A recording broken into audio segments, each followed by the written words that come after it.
Hello दोस्तों, स्वागत है आप सभी का। कैसे हैं आप सभी दोस्तों? जैसे कि आप सभी को पता है, आज यूकेपीएससी के जो अपर पीसीएस के मेंस एग्जाम चल रहे थे वो फाइनली कंडक्ट हो चुके हैं। 7 के 7 पेपर है जो कि यहाँ पर पूरे हो चुके हैं।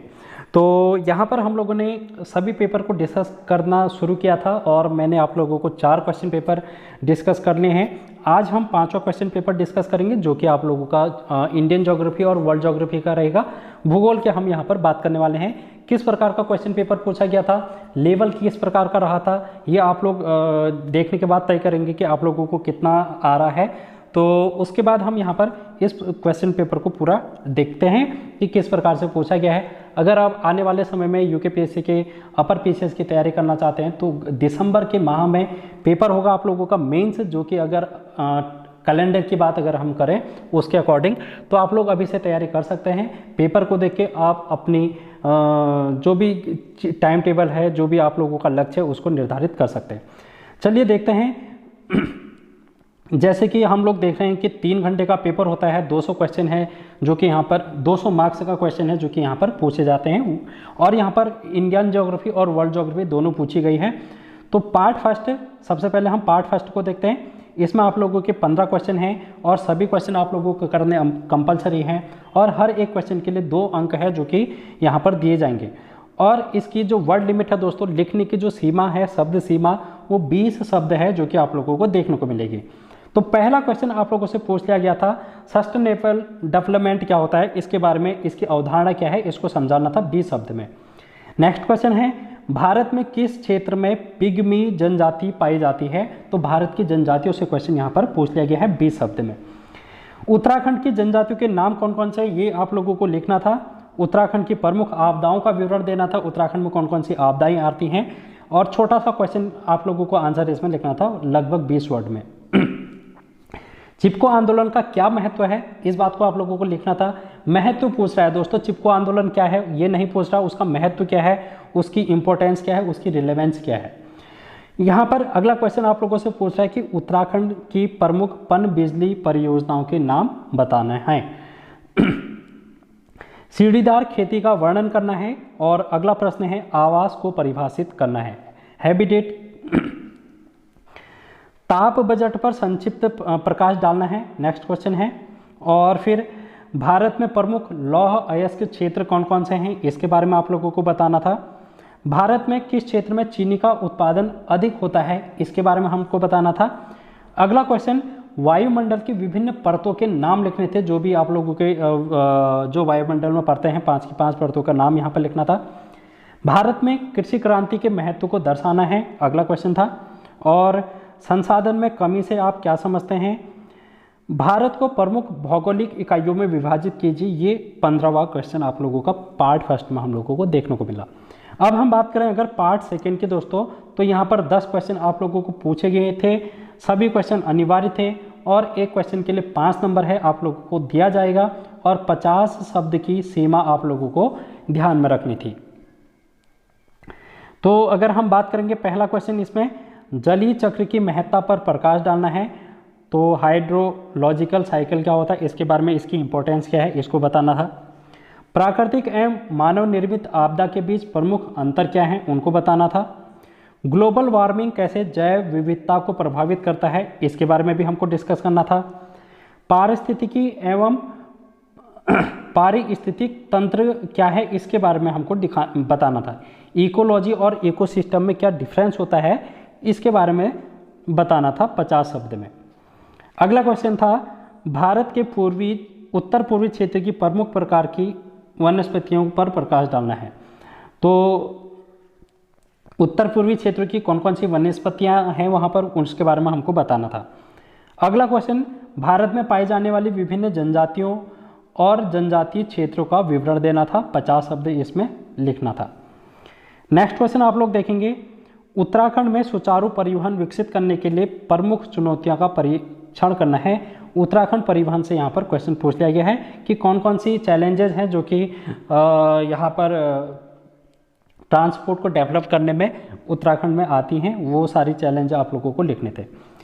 भारत में भील, गोंड, नागा के प्रमुख व्यवसायों का संक्षिप्त विवरण देना था। जो भी भारत में जनजातियां हैं जैसे कि भील, गोंड, नागा, इनकी व्यवसाय क्या है, इनके बारे में हमको यहाँ पर डिस्कस करना था। महाद्वीपीय विस्थापन सिद्धांत की मूल धारणा क्या है, इसके बारे में हमको बताना था। 50 शब्द यहाँ पर आपकी वर्ड सीमा है दे रखी है। और अंतिम क्वेश्चन पार्ट सेकंड का क्या था, विश्व के विभिन्न क्षेत्रों में वायु एवं दाब से संबंधित तथ्यों पर संक्षेप में प्रकाश डालना था। और अब हम बात करते हैं पार्ट थर्ड की। यहाँ पर 7 क्वेश्चन है जो कि दिए गए थे। 7 में से आप लोगों को 5 क्वेश्चन करने थे और हर एक क्वेश्चन के लिए 8 नंबर आप लोगों को दिया जाएगा और 125 वर्ड सीमा आप लोगों की यहाँ पर ध्यान में रखनी है। 125 शब्दों में लिखना था। 8 नंबर का क्वेश्चन है एक, और कुल 5 प्रश्न आप लोगों को करने थे। 2 क्वेश्चन स्किप आप लोग कर सकते थे। तो पहला क्वेश्चन इसमें है, जलवायु पर पृथ्वी के घूर्णन के प्रभाव का विवरण दीजिए। तो पृथ्वी का घूर्णन किस प्रकार से जलवायु को प्रभावित करता है, इसको बताना था 125 वर्ड सीमा में। महाद्वीपीय एवं महासागरों की उत्पत्ति के तथ्यों पर प्रकाश डालना था। भारत में लौह इस्पात उद्योग के विकास के लिए उत्तरदायी विभिन्न कारकों की व्याख्या करनी थी। अगला क्वेश्चन देखो, पिछले 2 दशकों में भारत में राजमार्गों की स्थिति पर संक्षिप्त प्रकाश डालना था कि पिछले 2 साल में भारत में जो हमारे नेशनल हाईवे हैं उनकी स्थिति किस प्रकार से है, उसके बारे में हमको बताना था। यहाँ पर 30वां क्वेश्चन देखो, उत्तराखंड में पर्यटन की प्रमुख समस्याओं और चुनौतियों का वर्णन करना है। उत्तराखंड की जो पर्यटन है उसमें क्या क्या चुनौतियां हैं, कौन कौन सी समस्याएं उत्पन्न हो सकती हैं, इनका डिटेल में वर्णन करना था 125 शब्द में। फिर क्वेश्चन है, बहते हुए नदी के पानी द्वारा क्षरण एवं निक्षेपण से उत्पन्न भू स्थलाकृतियों का वर्णन करना था। जो भी नदी का पानी बह के आता है और फिर विभिन्न प्रकार की स्थलाकृतियां बना देता है, तो उसके बारे में यहाँ पर वर्णन करना था। तो यहाँ पर अंतिम प्रश्न देखो, उत्तराखंड की विभिन्न प्रकार की वनस्पतियों का वर्णन करना है। उत्तराखंड की वनस्पतियाँ कौन कौन सी हैं, इसके बारे में बताना था। अंतिम भाग देखो, भाग 4, इसमें 7 प्रश्न में से 5 प्रश्न करने थे। 5 में हर एक क्वेश्चन को 16 नंबर यहाँ पर अंक निर्धारित था और 250 वर्ड सीमा है जो कि आप लोगों को लिखनी थी। लगभग आप लोग मान सकते हैं कि 2 से ढाई पेज है जो कि यहाँ पर लिखना था। पहला क्वेश्चन इसमें आप लोग देखेंगे, भारत की भौगोलिक इकाई विविधता में एकता की कहावत को परिलक्षित करने में कैसे सहायक है, तो इसके बारे में आप लोगों को डिटेल में डिस्कस करना था। अगला क्वेश्चन है, discuss the different earthquake zone of India with reference to Uttarakhand. Uttarakhand के संदर्भ में भारत के विभिन्न भूकंप क्षेत्रों की विवेचना करनी थी। नेक्स्ट क्वेश्चन देखो, भारतीय कृषि के लिए भारतीय मानसून एक वरदान है या फिर अभिशाप, इसका परीक्षण करना था। ठीक है, एग्जामिन करना था, इस बात को आप लोग ध्यान में रखेंगे। जल विद्युत, पेट्रोलियम और परमाणु ऊर्जा के भविष्य की संक्षिप्त व्याख्या कीजिए। तो brief elaborate the future of hydro power, petroleum and atomic energy. Next question देखो, वान थ्यूनेन कृषि स्थान सिद्धांत और इसकी वर्तमान प्रासंगिकता पर परीक्षण भारत के संदर्भ में करना था। ये बात आप लोगों को ध्यान में रखनी है। अगला क्वेश्चन देखो, भारत में शहरीकरण की प्रवृत्ति एवं पर्यावरण पर इसका प्रभाव पर प्रकाश डालना है। 250 शब्द यहाँ पर आप लोगों को दे रखी है। ब्रिक्स और WTO के बारे में आप लोगों से पूछा गया है। देखो, ब्रिक्स और विश्व व्यापार संगठन में वैश्विक आर्थिक शक्ति के रूप में भारत की भूमिका का उल्लेख करना था। तो ये 39 क्वेश्चन है जो कि आप लोगों को देखने को मिले। उसके बाद यहाँ पर महत्वपूर्ण इंस्ट्रक्शन है जो कि अंतिम पेज पर दिए गए थे।